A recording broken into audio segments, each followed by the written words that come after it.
দেখুন বন্ধুরা, অনেকেই কমেন্ট করেছে যে মিক্সার গ্রাইন্ডার এরকম নোংরা হয়ে গেছে, কীভাবে পরিষ্কার করবো। দেখুন কী পরিমাণ নোংরা হয়েছে এটা। এই দেখুন, ভালো করে দেখুন, রঙটাই পুরো পরিবর্তন হয়ে গেছে। এটা নতুনের মতো কিন্তু আবার সেই গ্লেসটা চলে আসবে। সেই জন্য আমি কী নিলাম, ভিম লিকুইড নিলাম আর সামান্য একটু জল দিলাম। আর এই ব্রাশের মধ্যে হালকা করে নিতে হবে, একদম শুকনো শুকনো করে মিক্সারটার গায়ে ভালো করে লাগিয়ে নিতে হবে। বেশি জল ব্যবহার করা যাবে না। তো ভিডিওটা কয়েক মিনিট দেখুন যে আমি কাজটা কীভাবে করছি। আপনারাও ঠিক সেভাবে যদি করেন, যত দাগ থাক সব কিন্তু চকচকে হয়ে যাবে। তো দেখুন,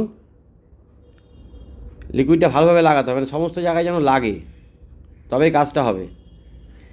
একবারে হবে না, দুবার তিনবার করে এক একটা জায়গায় ঘষতে হবে আপনাকে, ঘুরিয়ে ঘুরিয়ে। আমি তাড়াতাড়ি করে আপনাদের দেখাচ্ছি। এই জায়গায় যেন ঢুকে না যায়, খুব সাবধান।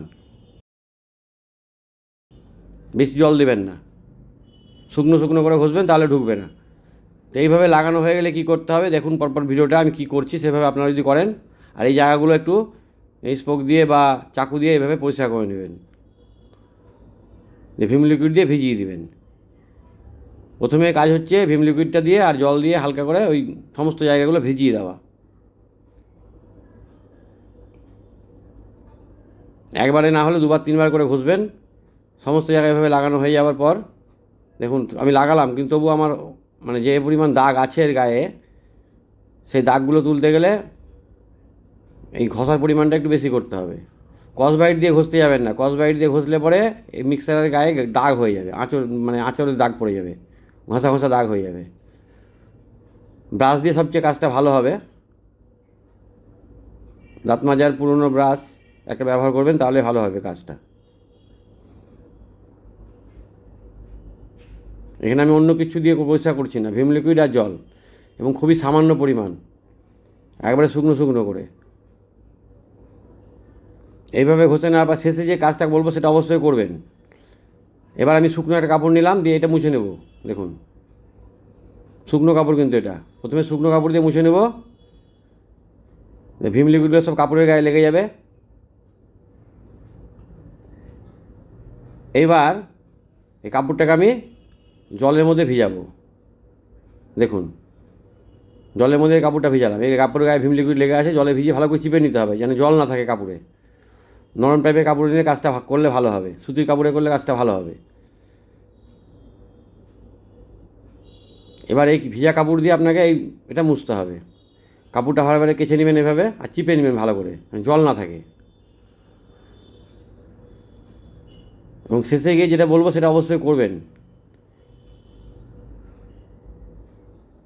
আর ভিম লিকুইড দিয়ে যদি ভিজানো ভালো হয় তাহলে পরিষ্কার করতে সুবিধা হবে। আর ভিম লিকুইড দিয়ে যদি আপনারা 10 থেকে 15 মিনিট রেখে দেন, তাহলে কিন্তু কাজটা আরও ভালো হবে। ভিম লিকুইড দেওয়ার পরে এভাবে ভিজা কাপড় দিয়ে মুছবেন, এবং কাপড়টা মাঝে মাঝে কেচে নেবেন, আর নরম কাপড়ে কাজটা করবেন। এই দেখুন এই কাপলিংটার গায়ে কী পরিমাণ নোংরা ছিল, সব কিন্তু পরিষ্কার হয়ে গেল। একটা চাকুর সাহায্যে কিংবা একটা কোনো শক্ত দণ্ডের সাহায্যে এইভাবে কাপড় দিয়ে দণ্ড দিয়ে ঘষবেন, তাহলে ওই খাঁজে খাঁজে যে নোংরাগুলো আছে সেগুলো কিন্তু বেরিয়ে যাবে। আমি একটা চাকুর সাহায্যে আমি স্ক্রুড্রাইভারের সাহায্যে করছি, এইভাবে স্ক্রুড্রাইভার দিয়ে করলেও হবে। স্ক্রুড্রাইভারের সাহায্যে কাপড়টা দিয়ে এভাবে চেপে চেপে ঘষে নেবেন। দীর্ঘদিন পরিষ্কার করেনি দেখুন। আর এই জায়গায় যে খাঁজটা আছে, এই জায়গাটা আপনার এই কাপড় ভরে এভাবে ঘষে নেবেন। তো এইভাবে ভিজা কাপড়ের পরে কী করতে হবে, তো আপনারা দেখুন এই যে ভিজা কাপড় দিয়ে মোছা হয়ে গেল। সমস্ত দাগ কিন্তু প্রায় উঠে গেছে, হালকা হালকা আছে।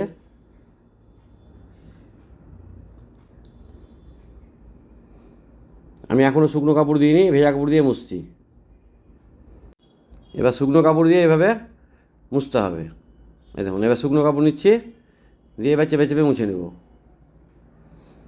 এইভাবে মিক্সি মোছার পরে মিক্সিটা কী করবেন, এইভাবে ভালো করে মুছে নেওয়া হয়ে গেলে, আর এই জায়গাটা দেখুন এটাও আমি ভেজা কাপড় দিয়ে মুছছি, কিন্তু এটা শুকনো কাপড় না। যেহেতু কাপড়টার গায়ে ভিম লিকুইড লেগে আছে, ভেজা আছে, সেই নোংরাগুলো সব কিন্তু উঠে যাবে। দেখুন আর এই জায়গায় খাঁজ আছে, এখানে একটু ব্রাশ ব্যবহার করতে হবে। ভালো করে মুছে নিলাম, যেগুলো কাপড়ে পরিষ্কার হলো না।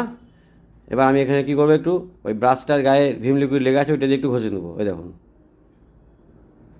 বাসে ভিম লিকুইড লেগেছিলো, এটা দিয়ে ঘষে নিয়ে আবার ভিজা কাপড় দিয়ে মুছে নেব।